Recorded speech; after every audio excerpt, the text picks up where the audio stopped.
SCP-7841. V is for violence. A sociopath, or someone afflicted with antisocial personality disorder, is someone with a limited capacity for empathy and has a history of disregard or violation of the rights of others. While obviously the capacity for empathy that anyone possesses is variable, we consider anyone that possesses it in only small amounts to have a disorder. Empathy isn't even a concept strictly restricted to humans, as similar behaviors have been observed in primates, but it's been a core aspect of our species and our development over the millennia.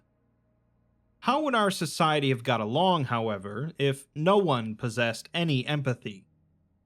Chances are, not too well, and that's what SCP-7841 looks at. Let's begin.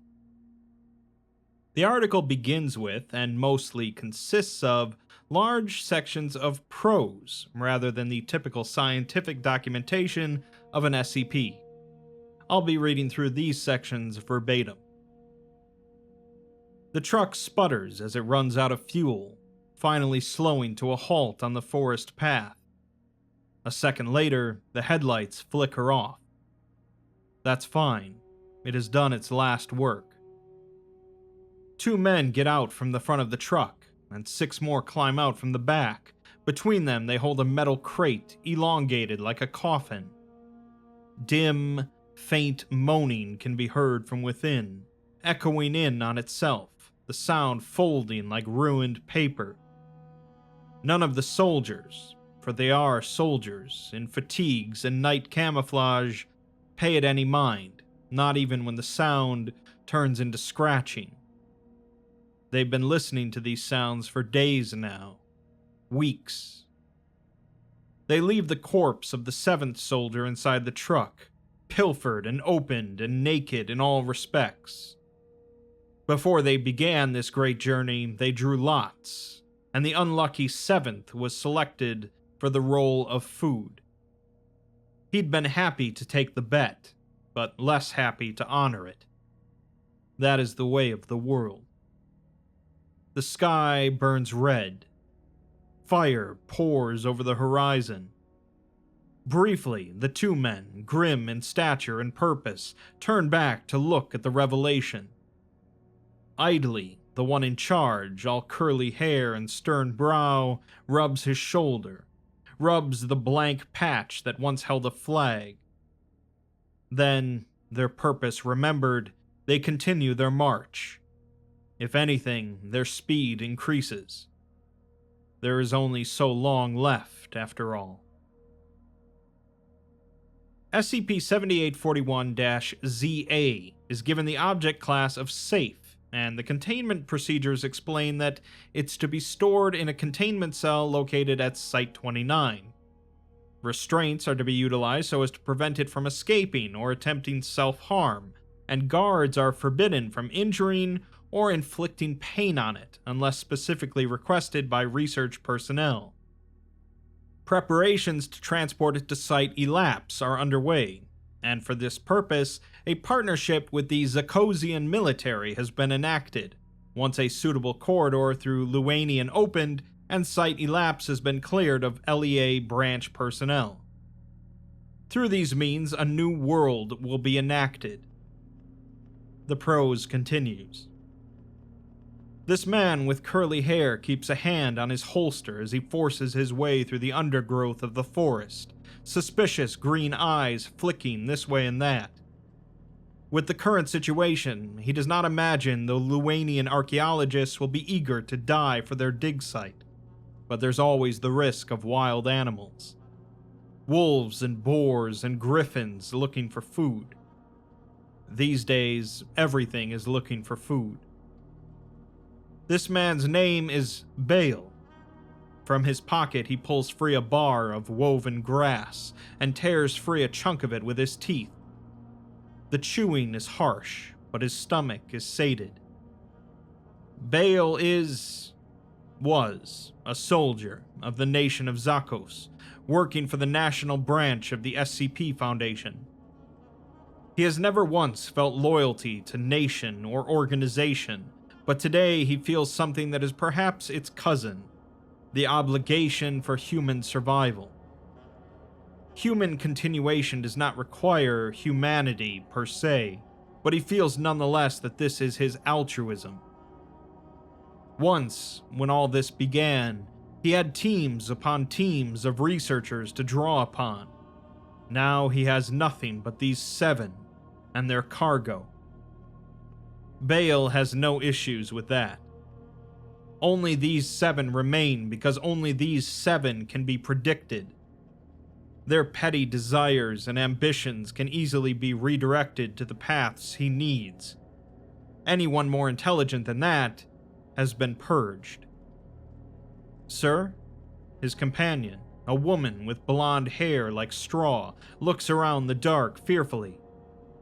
Is it really even here? Shouldn't there be signs or vehicles or something? Briefly, Bale considers killing her, but the time for such measures has passed. Doing so now would be counterproductive. All it would accomplish was creating fear and doubt in the hearts of the others, and then Bale would have to kill them too. And then he would have to carry the crate all by himself. A crate with the future inside must be handled carefully. SCP-7841-ZA is a male human being of uniquely defective psychology, possessing the ability to emotionally mirror those around it. While trauma during its youth has made it reticent to speak on this matter, it has, when sharply questioned, described this ability as allowing it to imagine itself in the place of another organism. If this description is accurate, this provides it with an understanding of the emotions of those around it, along with shallow imitations of them. As a result of this ability, it possesses a strong aversion to inflicting pain, enacting violence, and most other activities required for survival. At the time of writing, it is 33 years old and in stable physical condition, save for pre-existing injuries resulting from beatings during its youth. Following identification of its unique traits at a child farm, it passed through the hands of many private collectors until 1982 AC, when it was officially purchased at auction by the Zircosian branch of the SCP Foundation. The prose continues. It takes nearly 2 hours from the road for the group to reach their destination. From what Bale has read of this place, it would ordinarily be impossible to find, but the infestation of tents and digging equipment from its former Luanian guests make the matter easy. The infrastructure is abandoned. No doubt the archaeologists have already fled for the bomb shelter. Another pillar of light pierces the sky off in the distance. It's closer than the last. They're running out of time, but that is nothing new. The soldiers are tired, beginning to grow grouchy. There is a good chance this annoyance could end in bloodshed, and then everything would truly end. Bale has realized recently that he has spent his whole time walking on glass, frightened that each misstep would result in massacre. He is not wrong. The black mouth of the tunnel invites them in, the dark smiling like a vortex. The eyes strain to focus on it, shifting this way and that, like it doesn't want to be noticed. The void teases.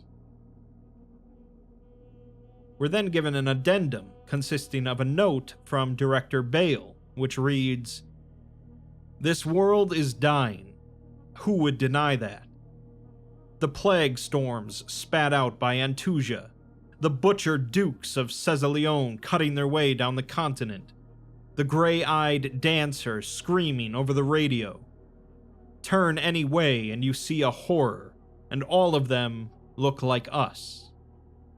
You've heard the stories, as I have, about the great machine the Luanians have found. They say it's the egg of a new world, but their government doesn't believe them.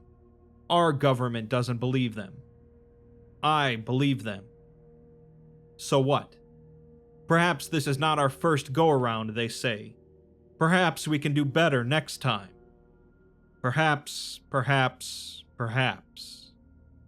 But we will not do better next time. We are incapable of that. We are each an island, free of all weakness, but that in itself is our weakness. We are incapable of that as we are now.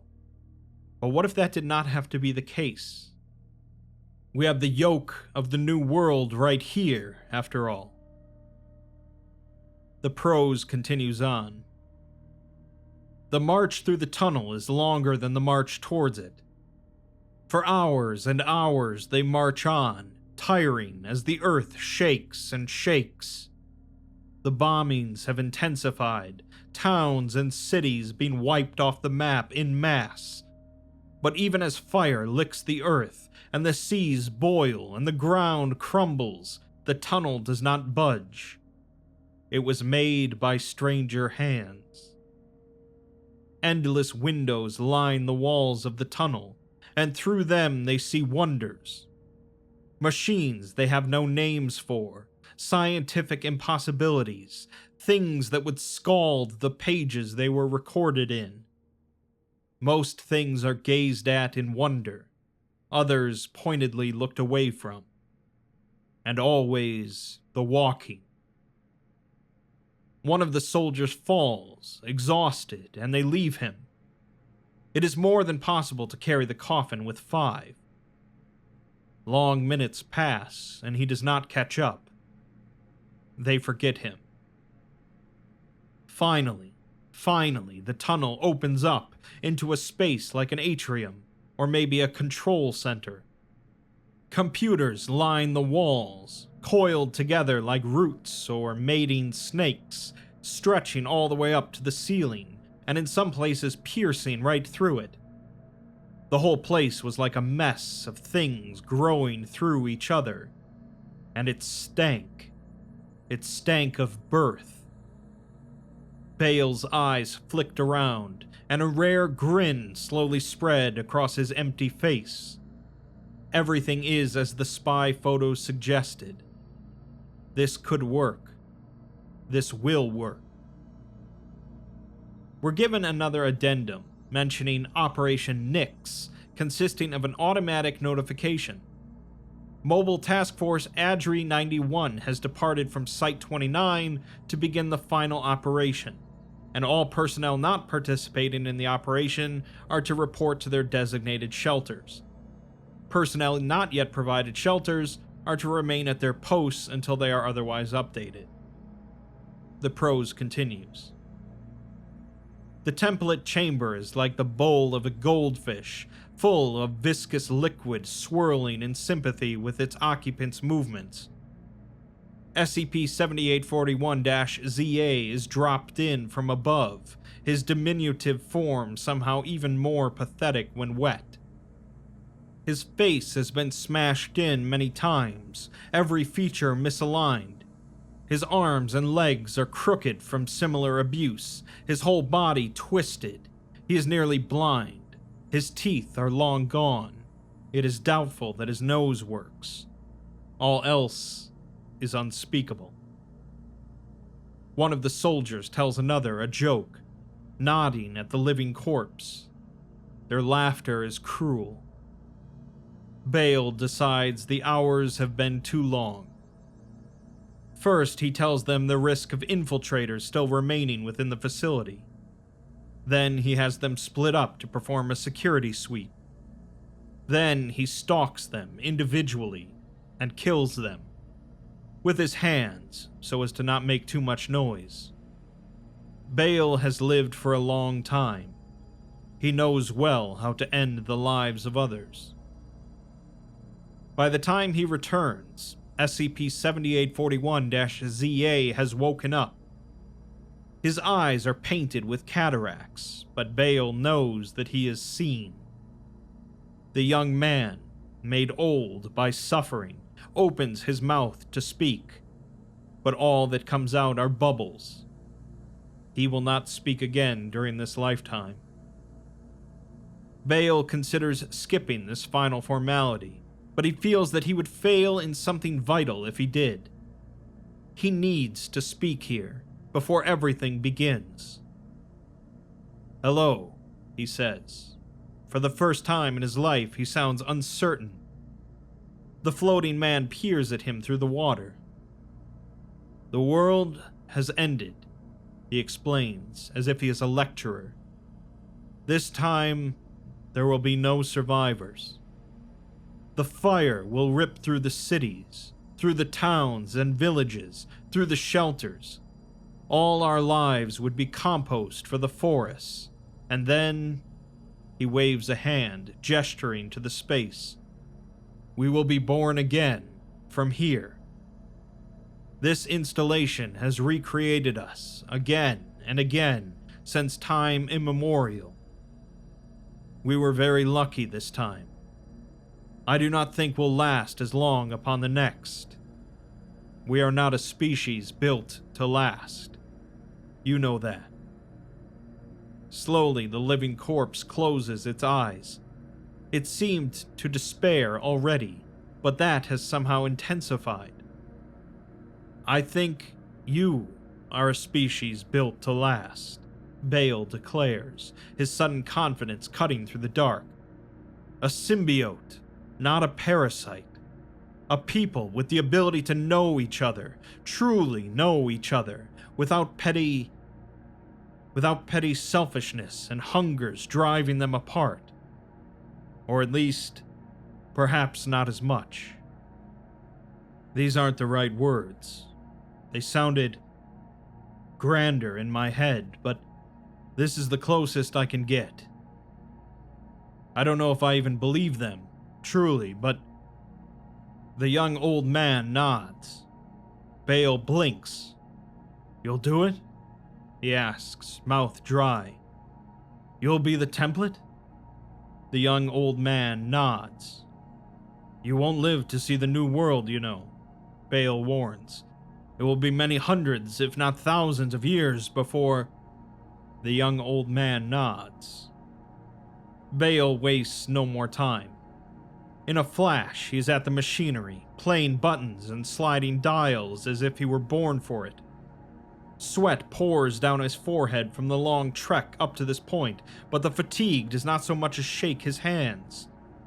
This is the last thing he has to do, after all. The very last thing. It takes him hours more, but by the time the night is done and the ash begins to fall, Bale is done. He lies on the floor, a pistol in his hand, smoking. The engine of the world churns, and the egg hatches. The final text of the article states that no further proposals for behavioral or cultural modification will be accepted at this time. Previous attempts to ameliorate violent and sociopathic tendencies in humanity as a whole have already been implemented and deemed successful. Alright, so this is definitely a little bit of a unique article, as the prose isn't connected in any way to the anomaly, but rather just as a way to present it. What seems to have happened here is that at some point long ago, to the point where humanity consisted of different countries entirely, humans were a little bit different. Apparently, we used to be far more sociopathic by nature, and so humanity continued to wipe itself out because of the overwhelming amount of violence. What changes here is that the Foundation finds a pretty mundane anomaly by our standards, but fairly extraordinary by theirs, that has the ability to empathize with others. Because of this, it generally abhors violence, as causing pain would only make it feel the same pain. Bale decides that the only way for humanity to really prosper is if this anomaly became the new template for humans when SCP-2000 recreates everyone. While present-day humans don't really have that same empathy to that same degree as the anomaly, it clearly helped out quite a bit. We certainly have our bad apples, but it's hard to imagine an entire sapient species lacking empathy, even if maybe we could use a little bit of a refresher.